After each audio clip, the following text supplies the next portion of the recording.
pada saat dilakukan penyidikan perkaranya si B, tadi kan sudah ada informasi tuh bahwa si D terlibat, ada keterlibatan di situ.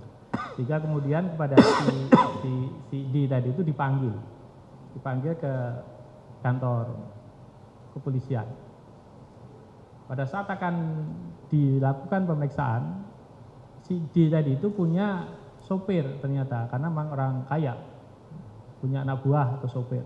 Nah, kemudian pada saat mau masuk ke ruang penyidikan, si D tadi itu menitipkan barang-barang miliknya kepada si D, kan memang si D ini percaya kepada si sopir tadi sebutlah si E di sini, E itu sopir, muncullah di situ.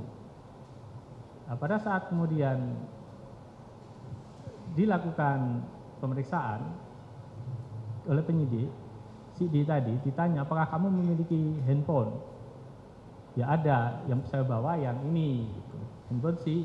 Handphonenya yang satu, yang lain masuk ditanya, orang kaya kok handphone merek X gitu.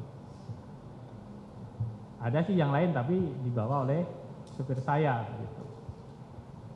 Supir bapak di mana? Ada di luar gitu.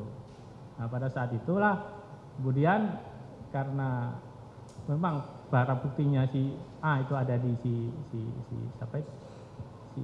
E, maka kemudian penyidik itu mencari keberadaan si E yang pada saat itu memang sedang nongkrong di warung seberang polsek lah barangkali begitu. Diajaklah masuk untuk kemudian dicari apakah benar ada barangnya si A. Nah, kemudian sempat bertemu si A dan si siapa tadi? E dan si D tadi. Disitulah kemudian penyidik dalam konteks ini kemudian menanyakan, apakah kamu membawa barang HP-nya si siapa itu? Si D. Ya. Enggak. Coba kalau memang bawa diserahkan aja dengan baik-baik begitu. Tapi yang itu menolak, akhirnya menolak memang. Karena menolak, maka kemudian si penyidik kemudian melakukan penggeledahan kepada si E tadi. Nah, pada saat penggeledahan itulah kemudian diketemukan barang bukti handphone. Nah, kemudian diperiksa, ini handphone siapa? Handphone diakui milik handphonenya D. Kantornya si E, kantornya si D tadi, bukan handphonenya si D. Tapi ternyata setelah diperiksa memang itu mengarah pada pembuktian bahwa itu handphonenya si D. Sehingga kemudian dilakukan pemeriksaan yang kira-kira barang bukti mana yang itu ada kaitannya dengan si D, gitu kan. Nah, kemudian tindakan penyidik tadi yang kemudian pada saat itu, tapi pada saat pemeriksaan itu si penyidik itu sudah mengamati lewat CCTV ruang kantor polisi itu bahwa memang ada fakta si D tadi memang sempat menitipkan barang-barang kepada si E gitu. Sehingga memang diketahui dari situ, maka kemudian dicari. Nah, itu karena memang ada fakta itu kemudian diminta. Tindakan penyidik yang demikian tadi, apakah ketika melakukan penggeledahan itu memang diperbolehkan berdasarkan ketentuan hukum yang ada, khususnya dikaitkan dengan ketentuan pasal 1 angka 8 itu dikaitkan dengan penyidik adalah penggeledahan badan adalah untuk tersangka misalkan seperti itu. Dan kemudian di pasal 131 itu dikatakan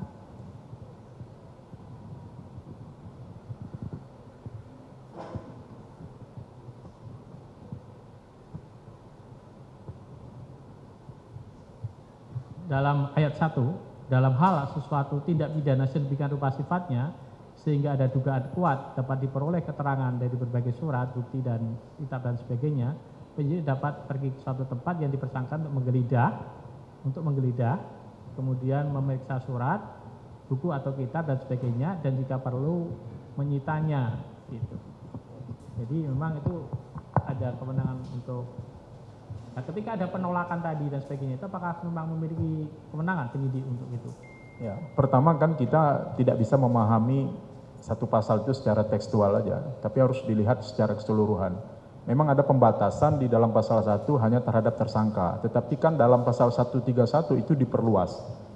Jadi menurut saya pasal 131 itu memperluas objek penggeledahan. Jadi tidak harus tersangka, tetapi orang-orang lain atau apa di luar rumah atau apapun yang di luar yang dimaksud dalam pasal 1 tentang penggeledahan badan itu diperluas dengan pasal 131.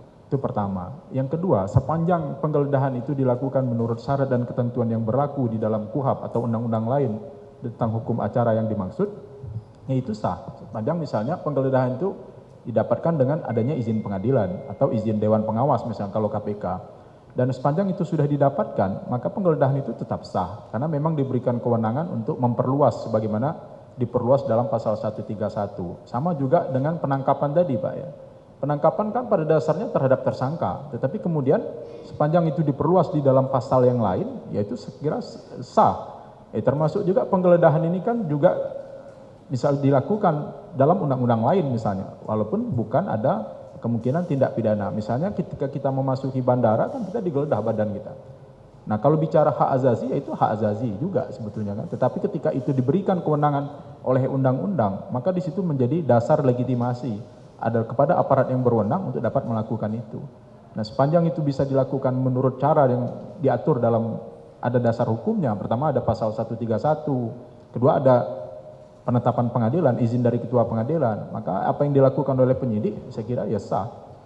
Ya, Pak Prof, Pak Dokter, ya, bagaimana berkenaan dengan pendapat? Jadi begini loh, orang menggeledah orang, baik tersangka maupun orang lain itu tujuannya untuk mencari apakah barang yang disita, yang akan ditemukan itu satu, corpora delik, hasil kejahatan.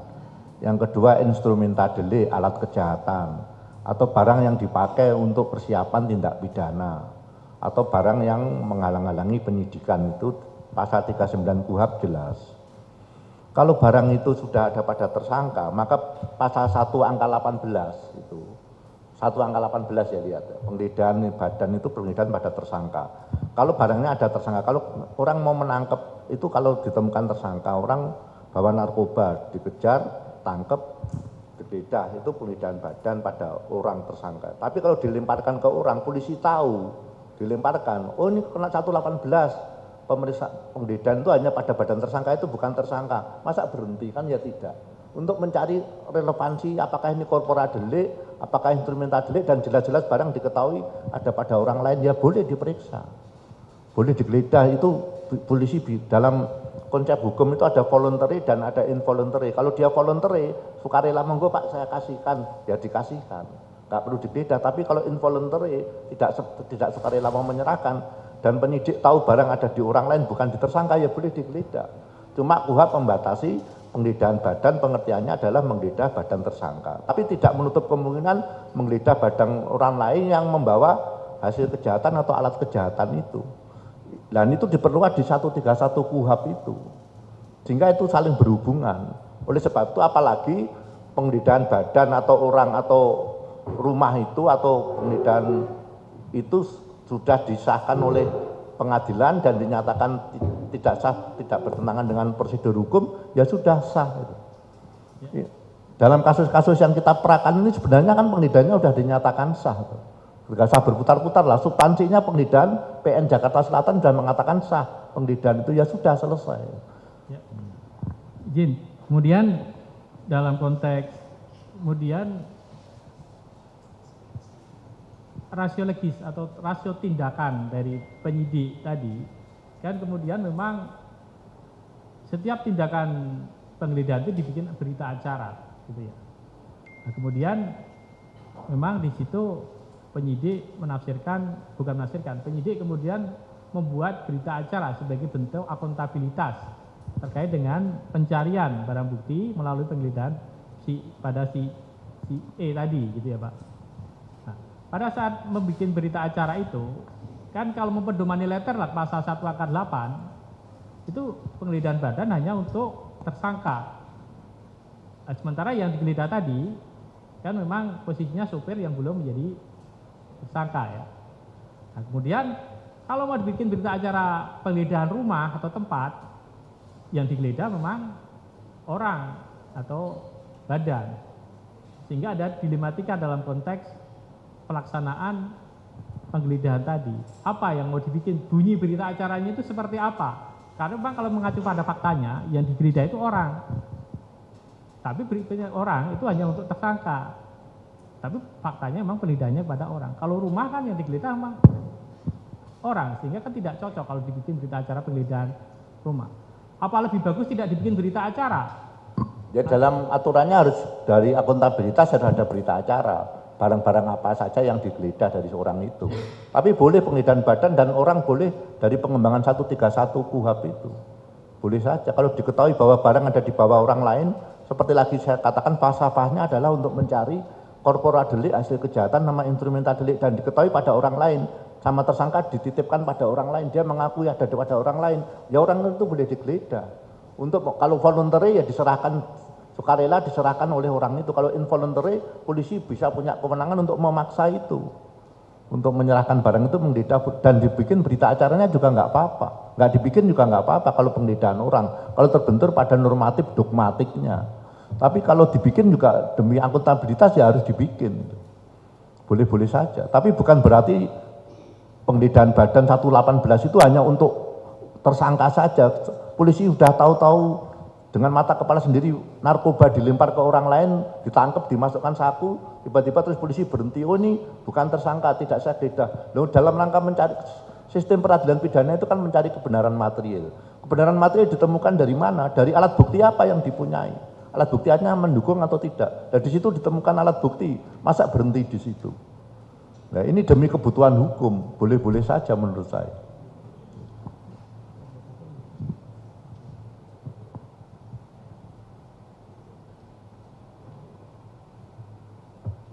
Ya. Kemudian ini ada berkenaan dengan penerapan pasal 21. Pasal 21 Undang-Undang Tindak Pidana Korupsi. Di situ ada ketentuan tentang menghalangi penyidikan yang menyebabkan terhalangi dan menyebabkan gagal. Ada dua frase, terhalangi dan menjadi gagal. Kemudian mencegah juga tuh Mas. Iya, mencegah, kemudian menghalangi dan menggagalkan. Iya. Itu termuat di dalam pasal 21. Menurut ahli bagaimana penerapan pasal 21 tadi? Apakah ada batasan atau kualifikasi lah barangkali itu, kualifikasi pelaku tindak pidana yang kemudian tidak bisa terjangkau dengan penerapan pasal 21 ini? Menurut ahli bagaimana? Tidak terjangkau maksudnya? Ya misalkan di sini ada yang mengatakan pelaku tindak pidana korupsi, ya pelaku tindak pidana korupsi di dalam pasal-pasal di 7 tindak pidana terkait dengan korupsi itu kan di 7 jenisnya. Itu tidak bisa terjangkau dengan adanya pasal 21 ini. Di pasal 21 itu kan tindak pidana korupsi itu kan garis besarnya ada 4 dong Mas. 1 yang mensyaratkan adanya kerugian keuangan negara, pasal 2 dan pasal 3. Yang tidak mensyaratkan adanya kerugian keuangan negara, gratifikasi, suap, janji, dan pemberian hadiah janji. Yang ketiga tentang penghalangan penyidikan. Yang keempat tentang volume money itu. Kalau tersangka meninggal dunia, kerugian keuangan negara sudah ditemui, maka diserahkan pada jaksa pengacara negara. Kalau terdakwa meninggal dunia, perbuatan kerugian keuangan negara sudah diketahui, ada perbuatan melawan hukumnya, diserahkan pada pengacara negara untuk digugat. Nah ini satu rezim undang-undang. Karena satu rezim undang-undang ya maka orang yang menghalangi penyidikan itu bisa dipidana di luar perkara pokok korupsi yang dia lakukan. Misalnya saya nyimpen uang, nyimpen bukti-bukti bahwa saya korupsi sebagai kuasa pengguna anggaran karena saya sering dipakai Mabes, Polda juga korupsi kejaksaan negeri, kejaksaan tinggi, maka saya tahu ada kuasa pengguna anggaran, ada pejabat pelaksana teknis, ada pejabat penerima hasil pekerjaan. Kalau dia tahu bahwa ini akan jadi bukti saya hancurkan, dia melakukan korupsi sekaligus penghalangan penyidikan. Jadi dua material pattern yang berbeda karena diatur dalam dua delik yang berbeda. Korupsinya ketua kuasa pengguna anggaran misalnya bagian lelang, merekayasa lelang itu tindak pidana korupsi sendiri, dia menghilangkan semua barang bukti, ini pasal 21. Jadi bisa oleh orang yang sama, bisa orang yang berbeda. Orang yang berbeda misalnya kasus Setia Novanto itu yang pengacaranya kena penghalang pasal 21. Orang yang sama bisa saja, ini saya mau digeledah ini, maka barang-barang yang akan digeledah ini bukti-bukti saya hancurkan. Ini dua tindak pidana yang material pattern, perbuatan materialnya berbeda. Jadi bisa, tidak resim sendiri, tidak menutup kemungkinan satu orang dipidana dua perkara itu. Perkara pokoknya misalnya suap, perkaranya kedua menghalangi, misalnya menyuruh orang melarikan diri, suruh merendam handphonenya, itu kan penghalangan penyidikan untuk menghilangkan bukti-bukti. Itu Mas. Pak Erdianto? Ya, inilah kekhususan extraordinary-nya tindak pidana korupsi ya. Walaupun sebenarnya di dalam tindak pidana biasa itu juga ada ya, delik obstruction of justice ini.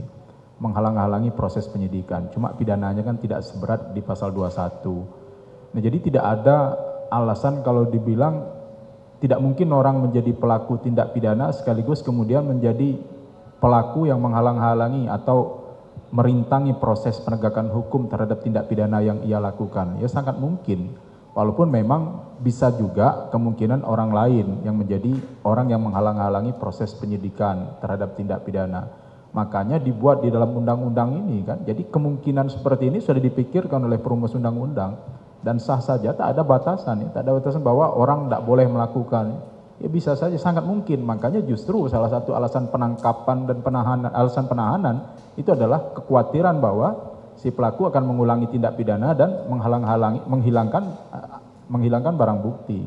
Nah, itu demikian pentingnya. Jadi maka dibuat undang-undang pasal 21 ini untuk itu kan. Artinya, apakah kemudian ada pendapat mengatakan pasal 21 itu hanya diperuntukkan untuk orang lain, bukan pelaku tindak pidana korupsi? Ya. Bagaimana pendapat tadi terkait dengan? Ya itu kan tindak pidana yang berhubungan dengan tindak pidana korupsi judulnya pasal 21 ini. Setelah pasal 12 kan itu ditarik ke atas pakai pasal 2, pasal 3 sampai pasal 12 itu kan tindak pidana korupsi yang dalam arti sebenarnya. Pasal 21 ini kan tindak pidana yang berhubungan dengan tindak pidana korupsi. Tapi dia itu masuk tindak pidana korupsi juga karena di dalam Undang-Undang 3199 sebagaimana diubah dengan Undang-Undang Nomor 20 Tahun 2001. Jadi tak ada keharusan tentang subjek hukumnya siapa, bisa siapa saja. Ya, tadi kan sudah saya katakan itu dua perbuatan material diatur dalam delik yang berbeda. Orang yang terima kerugian keuangan negara pasal 2, bukti-bukti ketika mau ditangkap dia tahu dikabari temannya ini lagi berangkat ke sana mau nangkep kamu, buktinya dibakar semua. Orang yang mengedarkan narkoba misalnya, ini kaitan tindak pidana umum, ketika ditangkap dia mengedarkan narkoba, pembeli-pembeli sudah nunjuk dia lalu narkoba sisanya dibakar, itu ya bisa kena obstruction of justice. Makanya kalau dalam tindak pidana misalnya orang dia menyuap seseorang, habis itu yang terima suap sudah ketangkep, atau dia menghubungi orang lain yang ikut nyuap, kamu lari saja, atau kamu jangan bukti-buktimu kamu bakar semua. Dia ikut menyuap satu perbuatan material sendiri, dia menyuruh orang lain lari atau menghancurkan barang bukti, itu pasal 21. Atau perbuatan pidananya terpenuhi semua. Nah, kemudian ada juga pendapat yang mengatakan ya tidak bisa hanya seperti pasal itu kemudian bisa diterapkan, harus melihat lebih jauh lagi adanya Wessensau dan Tatbestand Machtigheit itu. Sehingga kemudian pasal 21 itu kalau melihat Wessensau dan Tatbestand Machtigheit itu harus untuk orang lain, bukan pelaku tindak pidana. Karena kalau diterapkan untuk pelaku tindak pidana korupsi, itu nanti akan lebih, perbuatannya akan sama. Bagaimana pendapat Anda? Tatbestand itu perbuatan memenuhi semua unsur delik. Ya, perbuatan dinyatakan memenuhi pidana, misalnya barang siapa mengambil barang milik orang lain dengan maksud memiliki secara melawan hukum itu mencuri. Korupsi itu barang siapa merugikan keuangan negara. Pasal 2 ayat 1 misalnya, setiap orang yang memperkaya diri sendiri, orang lain atau korporasi secara melawan hukum yang merugikan keuangan negara. Itu bahasa Belandanya tabeskedsistem itu. Perbuatan yang memenuhi unsur delik. Tapi kalau orang pencuri biasa datang ke kantor BRI atau BNI, itu badan usaha milik negara, lalu mencuri motornya, itu memenuhi unsur delik. Tapi bukan begitu maksud pembentuk undang-undang itu Wetensko itu. Sehingga yang dimaksud pembentuk undang-undang korupsi itu orang yang punya ranah tanggung jawab pada barang kewenangan atas barang yang dikorupsi itu. Penyalahgunaan wewenang, melawan hukum, pemalsuan untuk pengguna anggaran, memalsu data-data untuk atau kuasa pengguna anggaran untuk menguntungkan diri sendiri. Bukan saya mencuri di kan Departemen Keuangan bawa mobil yang merugikan keuangan negara, itu mobilnya Departemen Keuangan Negara, tapi bukan tipikor, itu 362 itu yang tabeskedsistem itu. Tapi kalau saya Menteri Keuangan yang menggunakan uang negara, itu Wetensko-nya pembentuk undang-undang mengarahkan ke situ. Nah, dalam kaitan ini pembentuk undang-undang sudah mengatur 2 tindak pidana yang berbeda.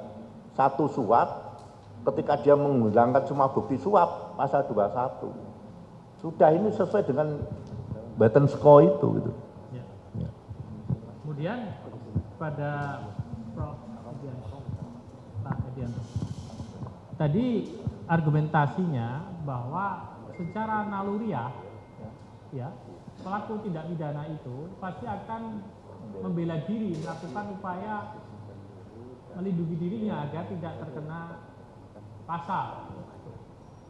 Sehingga pasal 21 tadi dihubungkan dengan hak membela diri tadi, dan juga hak ingkar maupun hak self incrimination, tidak boleh menyalahkan dirinya sendiri, ada itu.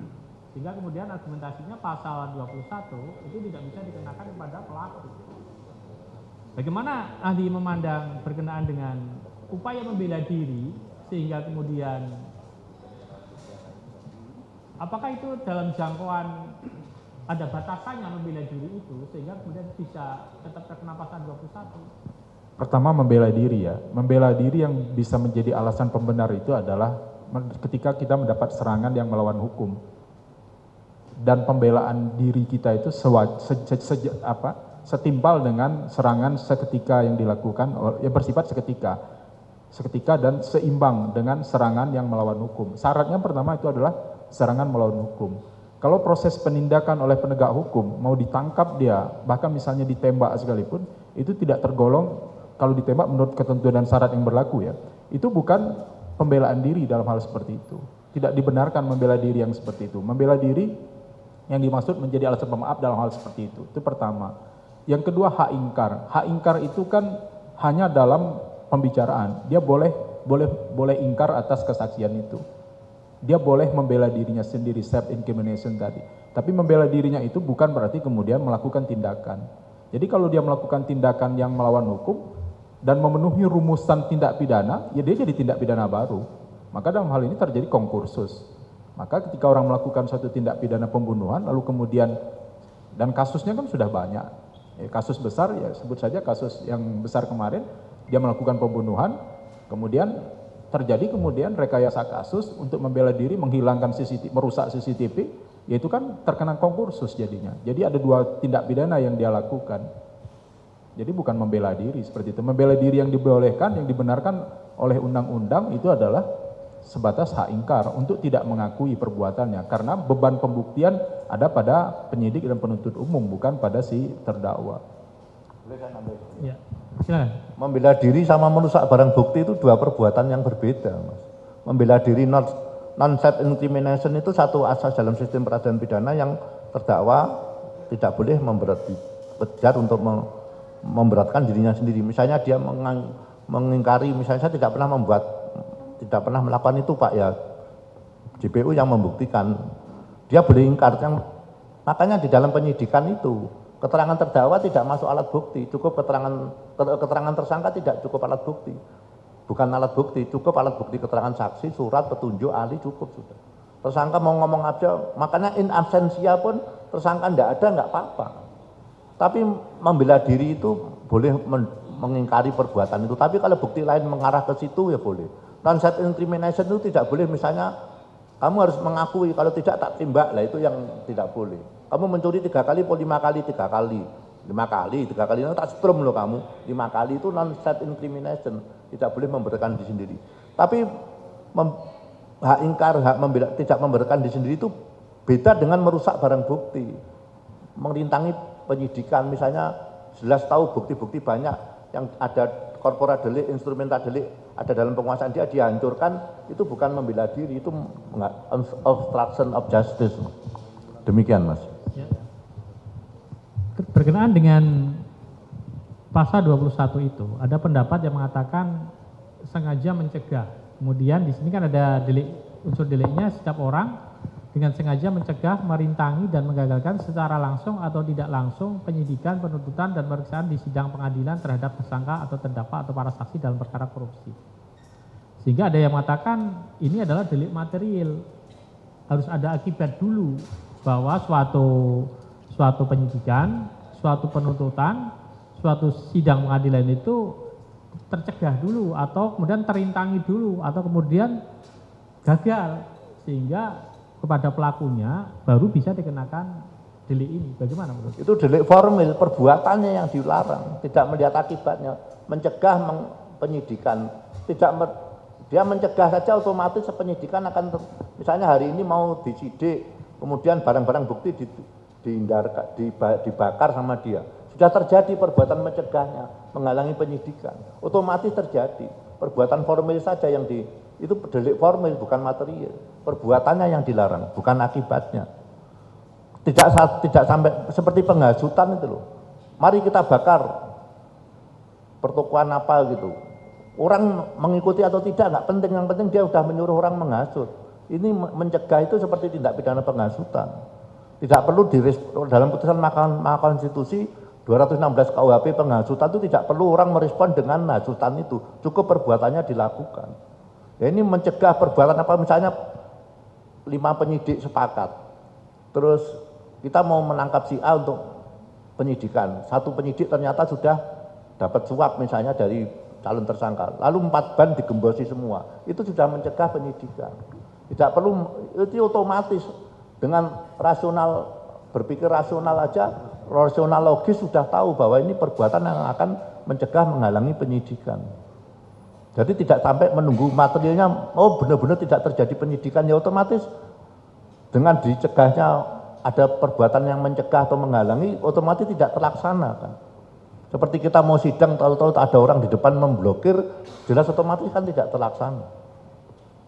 Cukup perbuatannya itu saja, bahwa itu kemudian ternyata dilakukan di persidangan tempat lain, tetap jalan, tapi kan tidak menghapuskan perbuatannya menghalangi di depan pintu itu. Ya. Ya. Pasal 21 itu adanya di bab tentang tindak pidana lain yang berkaitan dengan tindak pidana korupsi. Artinya memang yang kemudian tidak dicegah, tidak dirintangi, dan tidak digagalkan itu adalah penyidikan, penuntutan, dan sidang tindak pidana korupsi. Dalam suatu perkara, penyidik itu melakukan penyidikan tindak pidana korupsi. Tentunya dalam aktivitas penyidikan itu, maka penyidik kemudian menemukan fakta-fakta bahwa ada upaya atau perbuatan mencegah, merintangi, dan upaya menggagalkan penyidikan perkara tindak pidana korupsi tertentu itu. Tentunya kan penyidikannya itu satu rangkaian tindakan penyidik gitu ya. Karena ranahnya penyidik melakukan penyidikan tindak pidana korupsi kemudian menjadi terhalangi.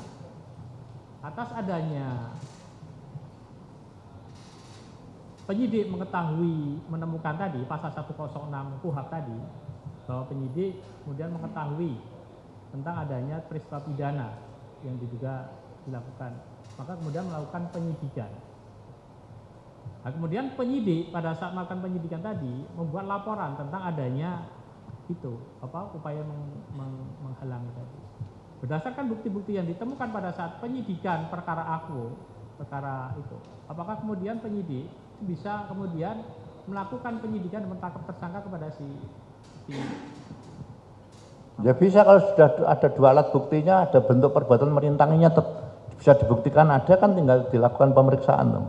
Kalau sebelumnya perkara lain bisa saja. Yang penting sebelumnya sudah diperiksa. Ternyata pada saat pemeriksaan itu, setelah itu dia melakukan perbuatan menghalangi penyidikan, ya disilahkan saja diperiksa untuk penghalangan penyidikan.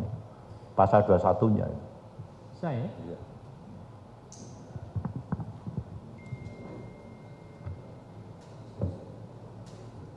Nah, kemudian sementara dari kami cukup ya, mungkin dilanjutkan yang lain. Yang lain ada? Silakan. Izin yang mulia, saudara ahli, berkaitan dengan lingkup pra peradilan telah diatur dalam putusan Mahkamah Konstitusi diperluas selain di KUHP dan kemudian juga Perma 4 2016. Di dalam KUHP dijelaskan bahwa dalam penjelasannya bahwa upaya pra peradilan adalah sarana pengawasan horizontal terhadap penyidik. Bagaimana pandangan ahli berkaitan dengan penyitaan dan penggeledahan, di mana dalam penggeledahan diatur juga dalam KUHP bahwa ada penggeledahan yang dilakukan secara mendesak. Dalam keadaan mendesak itu penyidik penetapan dari pengadilan tersebut.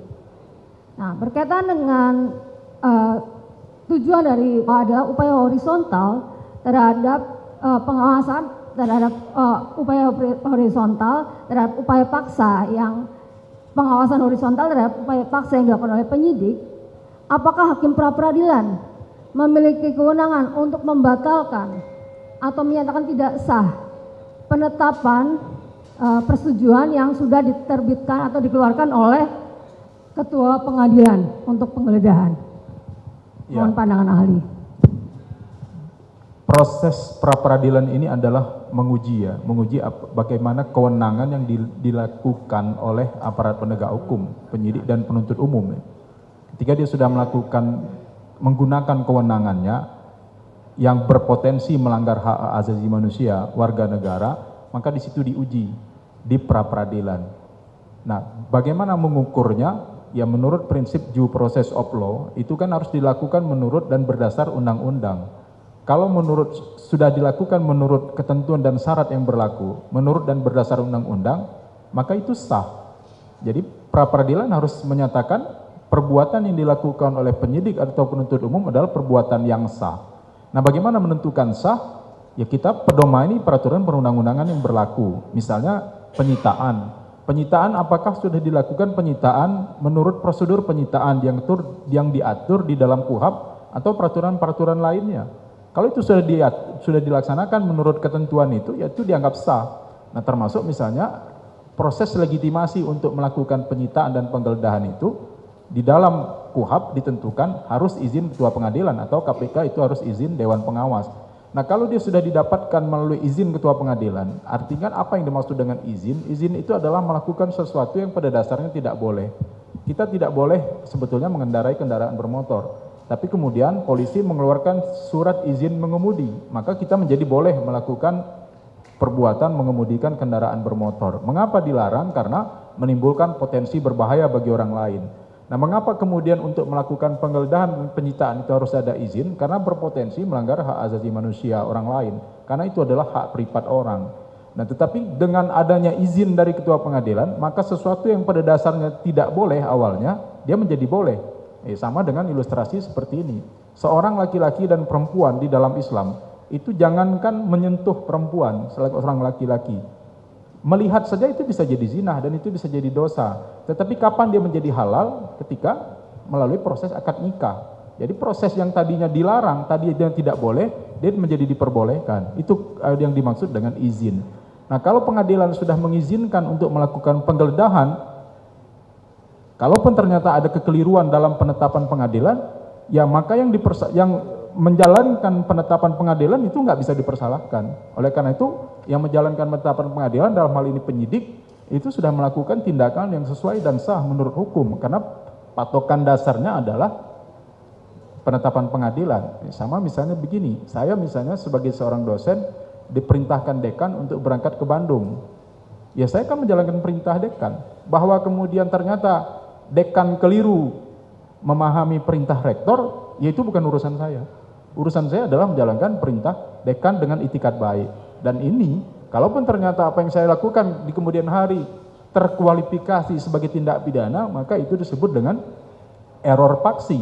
Dan itu menjadi salah satu alasan pemaaf. Orang yang beritikat baik melaksanakan perintah jabatan yang ternyata perintah jabatan itu tidak sah.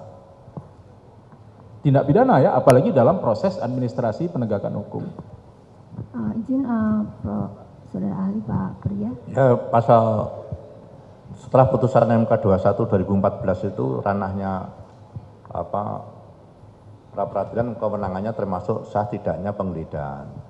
Kalau sahnya tidaknya penggeledahan itu adalah ketika tidak ada izin pengadilan, aturan-aturan yang sudah diatur dalam KUHP.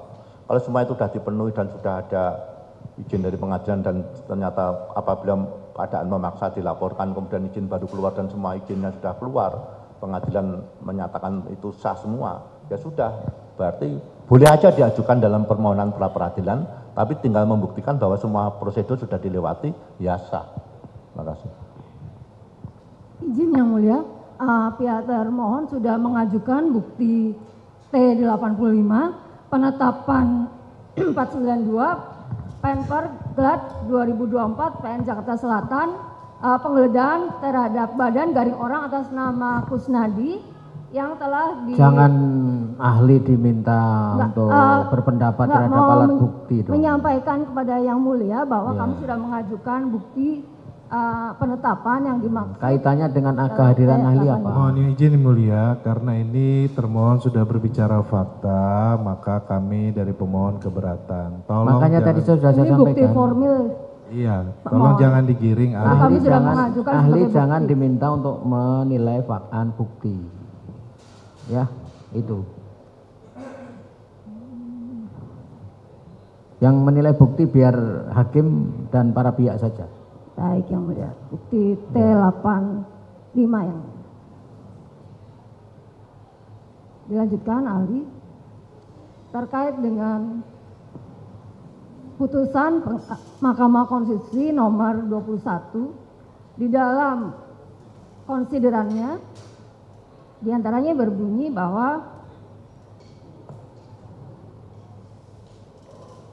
berbeda dengan Undang-Undang 30 tahun 2002 tentang Komisi Pemberantasan Korupsi, ini di pertimbangan halaman 96-99. Berbeda dengan Undang-Undang nomor 30 tahun 2002 tentang Komisi Pemberantasan Tindak Pidana Korupsi yang mengatur secara jelas batasan jumlah alat bukti, yaitu minimal 2 alat bukti seperti ditentukan dalam pasal 44 ayat 2 yang menyatakan bukti permulaan yang cukup dianggap telah ada apabila telah ditemukan sekurang-kurangnya 2 alat bukti dan seterusnya. Nah, bagaimana pandangan ahli? Apakah putusan Mahkamah Konstitusi 21 tahun 2014 ini telah sejalan dengan pasal 44 Undang-Undang KPK dan KUHP? Ya sudah. Mengenai bukti permulaan. Ya. Jadi pasal 44 itu sejalan dengan putusan Mahkamah Konstitusi dan KUHP. Pasal 1 angka 14. Ya, sudah. Jadi Undang-Undang KPK justru yang menginspirasi kemudian untuk secara umum penyidikan harus didukung dalam minimal 2 alat bukti. Karena di dalam KUHP kan itu disebut sekedar alat bukti yang cukup. Nah, alat bukti yang cukup itu ditafsir oleh mahkamah yang mengikut sebetulnya ke dalam salah satu Undang-Undang KPK. Ya, cukup sama. Baik, dilanjutkan Yang Mulia. Silakan. Satu lagi Yang Mulia, Ya, silakan. ahli, satu lagi berkaitan dengan pra peradilan ini, mohon pandangan ahli terkait bagaimana kalau objek dari pra peradilan yang dipersoalkan itu melengkapi 2 sprindik. Jadi 2 sprindik dimohonkan dalam satu gugatan atau satu permohonan. Karena tentu akan menjadi kebingungan dalam nanti putusannya nanti. Kalau seandainya dikabulkan satu, yang satunya bagaimana, atau mohonlah pandangan ahli terkait dengan ini. Oh, Prof, silakan. Makasih. Mestinya setiap satu pra peradilan adalah satu seperindik. Karena pembuktiannya, penetapan tersangkanya, bukti-bukti yang digunakan ya satu seperindik. Perbuatan materialnya apa, ini kan Perma 4 2016 kan prosedur formil saja. Formil untuk satu seperindik. Kalau ada dua seperindik, satu pra peradilan, nanti kalau satu sah, satu tidak sah, bunyi keputusannya bagaimana? Atau seperti perkara perdata gugatan yang satu mengabulkan sebagian, lalu mengabulkan yang apa seperti itu nggak tahu. Tapi ya nggak tahu kalau pengadilan ini mau menimbulkan jurisprudensi. Ya, tapi mestinya satu pra peradilan itu satu seperindik karena menguji sah tidaknya penetapan tersangka pada seperindik ini. Sehingga semua fokus pada satu seperindik ini. Kalau dua seperindik, pembuktiannya ini yang satu seperindik ini pembuktian satu seperindik ini. Ini ahli untuk seperindik ini ahli untuk seperindik ini. Lalu format keputusannya bagaimana saya tidak tahu. Mestinya satu pra peradilan itu satu seperindik. Terima kasih. Dokter, ada tambahan? Ya, ini kan berkaitan dengan apakah pemberkasannya split atau tidak. Kalau pemberkasannya terpisah, ya idealnya beda ya. Beda, misalnya gini, termasuk juga dalam penyertaan misalnya. Walaupun peristiwanya sama, tapi kalau tersangkanya berbeda dan perkaranya split, pisah, ya artinya kan perannya harus beda juga. Ya pengalaman kita di beberapa kali menjadi ahli dalam perkara pra peradilan kan seperti itu juga. Walaupun misalnya bahkan kadang dalam satu perkara yang sama, tapi pemohon pra peradilannya beda, ya beda. Misalnya ada satu perkaranya sama, tapi pemohon yang satu istrinya, pemohon yang lain adalah tersangkanya. Itu kan diperiksa secara terpisah. Permohonan pra peradilannya beda, walaupun dalam praktek mungkin untuk mempersingkat persidangan bisa disamakan sidangnya. Tapi itu perkara yang berbeda. Harusnya permohonannya juga berbeda. Sementara cukup, yang mulia kami kembalikan ke yang mulia. Masih, silakan. Terima kasih, saudara ahli. Ini melanjutkan pertanyaan dari rekan saya terkait penggeledahan tadi. Saya contohkan ada ilustrasi kasus. Ketika ada dua orang datang ke mall misalnya, terus salah satu melihat kesempatan ada salah satu HP milik orang lain itu terbuka lah di tasnya, tuh kelihatan HP-nya. Terus si A, anggaplah si A, mengambil HP milik pengunjung lain itu. Kemudian karena dia si A ini melihat ada CCTV di sebuah mall, di mall tersebut, terus tanpa sepengetahuan temannya ini si B, dia memasukkan HP yang sudah diambilnya tadi ke dalam tas milik temannya agar tidak ketahuan. Kemudian datanglah yang si orang yang kehilangan HP ini melapor ke polisi. Terus setelah dicek di CCTV, ternyata yang mencuri si A dan yang memasukkan HP ke tas si B tanpa sepengetahuan si B itu adalah si A. Kemudian karena sudah ada CCTV-nya, polisi melakukan penggeledahan karena yang calon tersangka tadi adalah si A bukan si B, kan si B ini posisinya tidak tahu. Apakah polisi bisa memeriksa si B? Karena banyak sarjana hukum juga sangat saklek dengan pasal 1 angka 17 bahwa pasal 1 angka 18, penggeledahan badan adalah tindakan penyidik untuk mengadakan pemeriksaan badan atau pakaian tersangka. Nah, dalam kasus tadi bagaimana menurut pandangan ahli, apakah bisa polisi melakukan penggeledahan kepada si B sedangkan si B tadi tidak melakukan pencurian? Mohon dijelaskan. Ya, dari tadi saya kira kami berdua sudah menegaskan itu adalah perluasan di dalam pasal 131, maka kita nggak bisa memang memahami secara tekstual saja, walaupun memang seharusnya kan KUHP ini dia sudah jelas tegas tertulis, nggak perlu ditafsir-tafsirkan lagi. Tetapi ternyata inilah kelemahan undang-undangnya. Bagaimanapun tetap ada kelemahan pasti. Sedemikian baiknya undang-undang itu dibuat ya pasti mengandung kelemahan. Dan kita memahami di dalam praktek ya tekstual ya. Harus juga dengan melakukan penafsiran secara sistematis dengan mencocokkan satu pasal dengan pasal yang lain. Terus satu lagi terkait tadi ketika ada penggeledahan terhadap si B dan sudah dikuatkan dengan berita acara penggeledahan, surat perintah penggeledahan dan dilengkapi juga dengan penetapan penggeledahan dari Ketua Pengadilan Negeri setempat. Nah, menurut pendapat ahli, apakah penggeledahan terhadap yang bukan tersangka ini dapat dibatalkan hanya karena dia bukan tersangka? Ya, itu kan sudah ada legitimasinya ya. Dinyatakan dalam penetapan pengadilan. Artinya dia sudah bekerja menurut dan berdasar ketentuan yang berlaku. Syarat dan ketentuan sudah diikuti. Siap. Terakhir ahli, satu lagi terakhir terkait pra-peradilan berdasarkan SEMA 4/2016 itu kan hanya memeriksa aspek formil. Ketika permohonan pra-peradilan itu memasuki materi pokok perkara, bagaimana permohonan pra-peradilan tersebut? Terima kasih. Ya, harusnya ditolak kecuali dalam hal permohonan pra yang terkait dengan penghentian penyidikan ya. Nah, itu mau tidak mau memang terpaksa harus masuk juga ke material perkara kalau penghentian penyidikan. Kalau untuk menguji sah atau tidak sahnya penetapan tersangka, sah atau tidak sahnya penangkapan, sah atau tidak sahnya penahanan, sah atau tidak sahnya yang 4 ini tadi, itu harusnya ditolak. Jadi penetapan tersangka di Perma 4 2016 itu pemeriksaan formil saja. Kamu menetapkan tersangka ini, deliknya apa? Suap, pasal 21, bukti-bukti mana? 2 alat bukti ini. Sudah, perolehannya tinggal menguji absah tidak, ada korelasinya tidak. Nah, kalau sudah kredibilitasnya gimana? Kalau sudah terpenuhi, ya sudah selesai. Apakah nanti ternyata bisa membuktikan perbuatan material pelaku, nanti di pokok perkaranya. Itu Mas.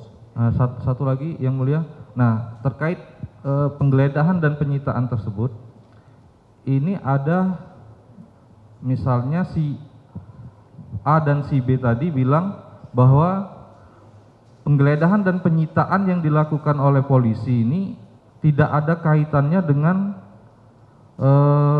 perkara yang sedang diperiksa oleh penyidik. Apakah substansi terkait ada relevansi atau tidak ada relevansi terhadap suatu barang yang digeledah atau disita oleh penyidik itu merupakan ranah pra-peradilan? Ya kalau penggeledahan itu kepada orang digeledah tidak menerima penggeledahan, dia pemohon. Kalau dia tidak digeledah, ya dia tidak bisa mengajukan sah tidaknya penggeledahan, wong dia tidak digeledah. Yang digeledah siapa? Ketika yang digeledah tidak mengajukan, ya dia tidak bisa pihak lain mengajukan sah tidaknya penggeledahan. Untuk sementara cukup yang mulia, terima kasih. Dari kuasa termohon semua cukup? Cukup. Baik. Saya usulkan dulu kepada kedua belah pihak. Ini kan sudah masuk jam makan siang dan untuk isoma. Apakah dilanjut sampai kedua ahli selesai atau kita break dulu? Dari Ya mulia, karena memang sudah jam istirahat ya. Kenapa? Jam istirahat. Istirahat dulu. Istirahat dulu ya. Izin lanjut yang mulia, tangguh sampai jam tadi ahli siap untuk sampai jam 1 ahli. Dari kami masih banyak pertanyaan. Persoalannya apakah nanti sampai selesai jam 1 atau tidak, saya nggak bisa menjamin ahli. Karena pertanyaan dari kami pertanyaan banyak. Nah, ahli belum dari kami, belum nanti ada tambahan. Nah, kecuali kalau saudara memang betul kita bisa memastikan jam 1 selesai, saya kabulkan. Gimana? Jadi kita break dulu ya. Ya, demikian. Jadi kita break sampai jam 1 ya. Kita masuk ke ruang sidang ini lagi.